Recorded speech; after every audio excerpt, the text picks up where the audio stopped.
Leg of lamb, the king of all joints. Sweet, tender, very rich and absolutely delicious. A must-have for every dining table.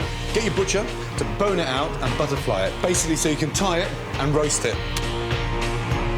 Hot oven. Season.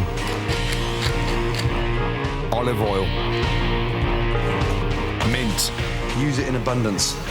It's fresh, it's fragrant, smells amazing. Goat's cheese. The mint perfumes the inside of the lamb, and the goat's cheese just sort of makes the centre nice and creamy. Garlic. Roll. First of all, a big loop around the lamb. That keeps it all in shape. Get a nice length of string, tie a knot right at the very top, underneath, and leave it coming out here.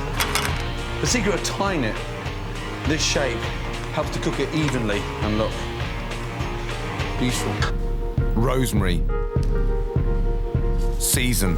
Gets the skin really nice and crispy.